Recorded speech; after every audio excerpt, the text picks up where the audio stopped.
Assalamualaikum warahmatullahi wabarakatuh. Halo, jumpa lagi dalam video pembelajaran hari ini. Tema 5, subtema 2, muatan pelajaran IPS dengan materi kerjasama Indonesia dengan negara-negara ASEAN di bidang ekonomi, perdagangan, dan industri. Semoga dalam mengikuti pembelajaran hari ini, kalian selalu semangat dan siap ya. Mari kita belajar bersama.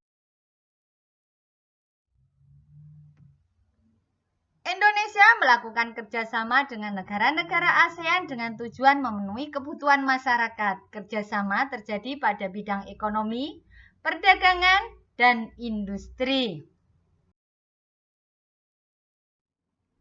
Kerjasama ekonomi antar negara memiliki tujuan tertentu.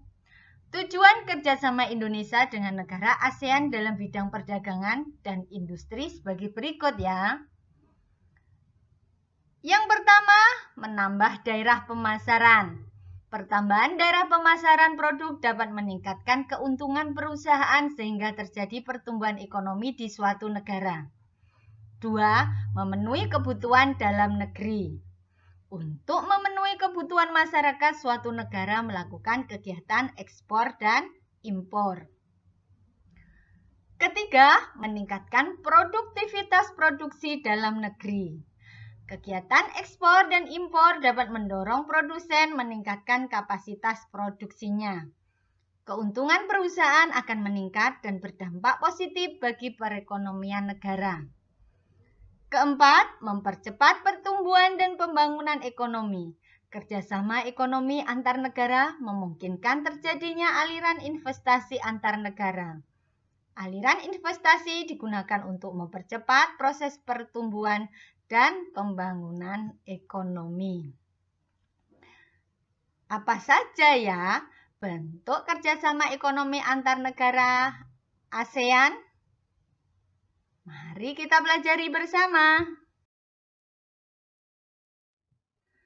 Salah satu bentuk kerjasama ekonomi antar negara ASEAN yaitu AFTA. AFTA merupakan suatu kesepakatan yang dibuat oleh negara-negara di ASEAN untuk menciptakan suatu wilayah perdagangan bebas. AFTA didirikan pada 1992 di Singapura pada saat berlangsungnya KTT ASEAN 4. AFTA memiliki tujuan sebagai berikut. 1. Menjadikan kawasan ASEAN sebagai tempat produksi yang kompetitif sehingga produk-produk ASEAN memiliki daya saing kuat di pasar internasional. 2. Menarik lebih banyak lagi investor asing. 3. Meningkatkan perdagangan antar anggota ASEAN. Langkah-langkah menuju perdagangan bebas ASEAN dimulai dengan kesepakatan penurunan tarif impor. Dengan kesepakatan ini, barang impor dari negara ASEAN lain yang masuk ke dalam negeri akan makin murah. Produk-produk dalam negeri yang diekspor ke negara ASEAN lainnya juga makin murah. Kira-kira apa ya bentuk kegiatan ekspor dan impor itu?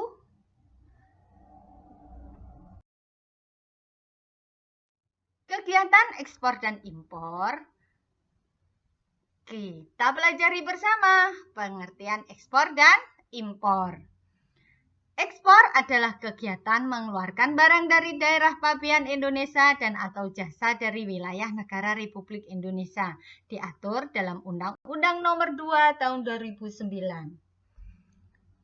Impor adalah kegiatan memasukkan barang ke dalam daerah pabean, diatur dalam Undang-Undang Nomor 2 Tahun 2009. Selanjutnya, eksportir adalah perusahaan atau perorangan yang melakukan kegiatan ekspor. Selanjutnya, importir adalah merupakan perusahaan atau perorangan yang melakukan kegiatan impor. Sedangkan barang yang bisa diperdagangkan untuk mendapatkan keuntungan atau dapat dipertukarkan dengan barang lain yang memiliki nilai yang sama disebut komoditas. Jadi, ekspor adalah kegiatan menjual barang ke luar negeri. Impor adalah kegiatan membeli barang dari luar negeri. Sedangkan barang yang diperjualbelikan dalam kegiatan ekspor disebut komoditas ekspor, dan barang yang diperjualbelikan dalam kegiatan impor disebut komoditas impor. Bagaimana anak-anak? Jadi tahu kan apa itu kegiatan ekspor dan impor? Mari kita pelajari apa saja ya komoditas ekspor dan impor Indonesia.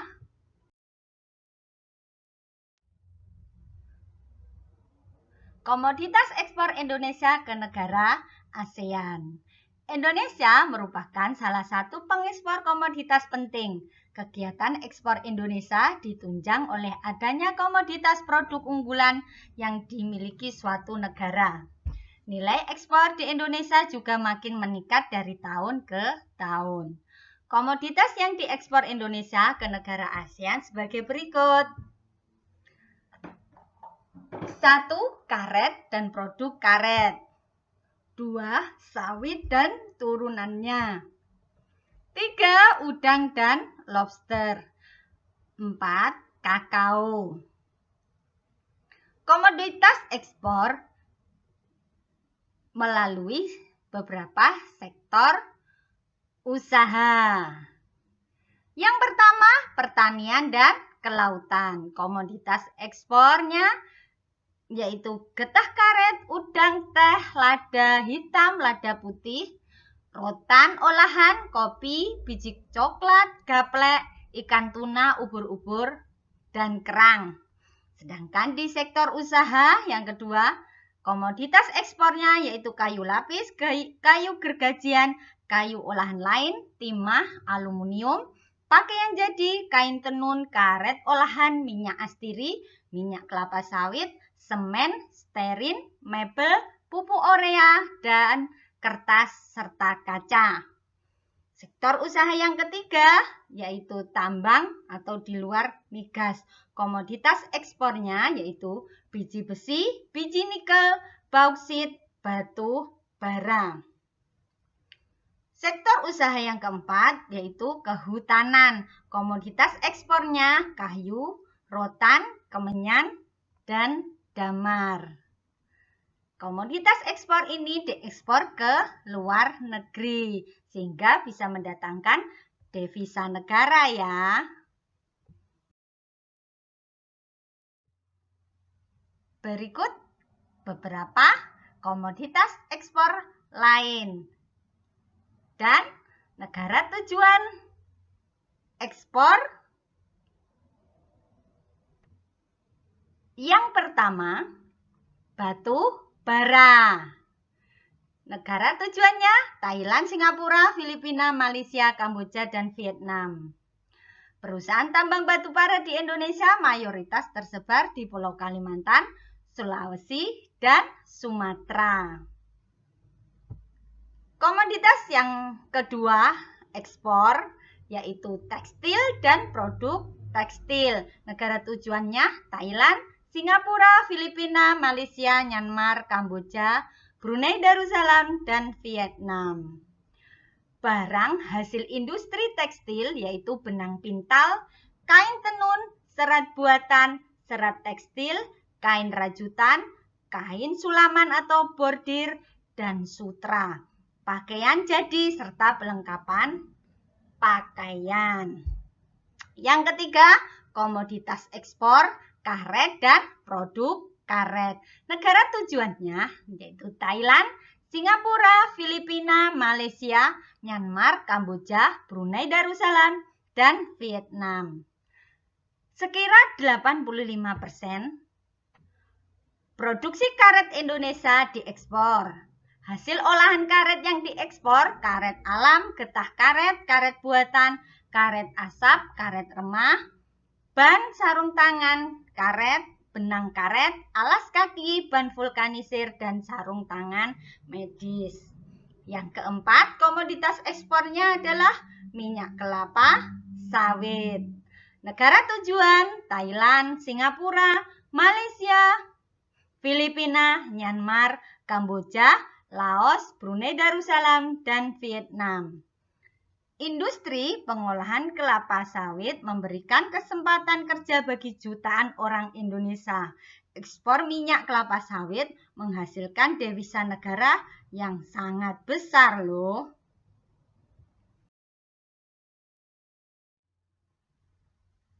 Komoditas ekspor yang kelima, produk hasil hutan. Negara tujuan ekspor, Thailand, Singapura, Filipina, Malaysia, Myanmar, Kamboja, Laos, Brunei Darussalam, dan Vietnam. Produk hasil hutan yaitu kayu seperti kayu lapis, bubur kertas, dan kertas, kayu lapis, mebel, barang bangunan dari kayu, kayu gergaji, dan veneer, serta hasil hutan bukan kayu. Bubur kertas merupakan komoditas ekspor yang memiliki nilai besar. Yang keenam, komoditas ekspornya kakao. Negara tujuan yaitu Malaysia, Singapura, Thailand, Filipina, Myanmar, dan Vietnam.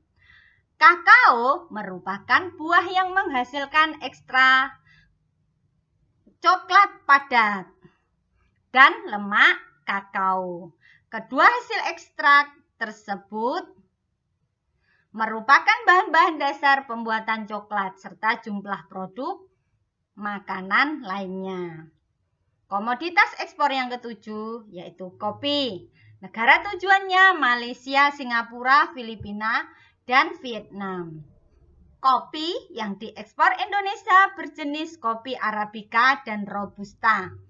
Selain kedua kopi tersebut, Indonesia memiliki kopi khusus yang hanya ada di Indonesia, yaitu kopi luwak. Kopi luwak berasal dari biji kopi yang telah dikonsumsi oleh binatang luwak. Kopi luwak memiliki harga jual yang tinggi. Yang kedelapan, komoditas ekspor yaitu elektronik. Negara tujuannya Malaysia, Filipina, Thailand, Kamboja, dan Vietnam. Beberapa komoditas elektronik Indonesia yang diekspor yaitu penerima sinyal untuk televisi, panel elektronik, dan peralatan audio video. Itu tadi ya sebagian dari komoditas ekspor yang diekspor ke luar negeri. Dari barang-barang atau komoditas yang diekspor ke luar negeri bisa mendatangkan devisa negara loh.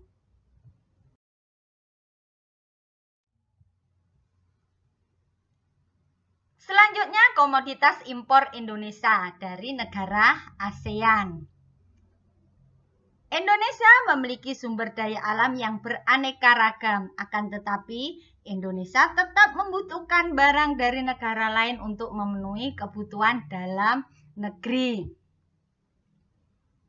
Komoditas impor Indonesia dari negara ASEAN sebagai berikut. Pertama, beras diimpor dari Vietnam dan Thailand.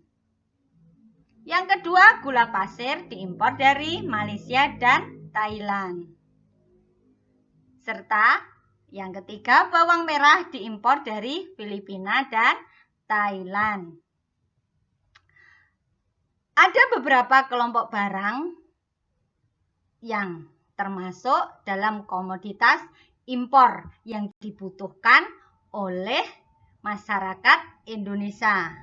Ada sebagian bisa diproduksi di Indonesia tapi dalam jumlah sedikit. Ada juga yang tidak diproduksi di Indonesia, makanya dilakukan pembelian dengan kegiatan impor. Berikut adalah kelompok barang komoditas impor. Yang pertama yaitu barang-barang konsumsi seperti beras, tekstil, susu, buah-buahan, sabun, kosmetik, makanan, dan minuman. Kelompok barang impor yang kedua, bahan baku atau penolong, yaitu bahan kimia, bahan obat-obatan, pupuk, bahan kertas, benang tenun, besi, baja, bahan bangunan. Yang terakhir, ketiga, barang modal. Komoditas impor berupa mesin-mesin, generator listrik, alat-alat telekomunikasi, peralatan listrik, alat pengangkutan. Baik anak-anak, itu tadi bentuk kerjasama di bidang ekonomi, perdagangan, perindustrian dengan kegiatan ekspor dan impor. Juga ada komoditas ekspor dan impor. Semoga kalian bisa memahami materi hari ini.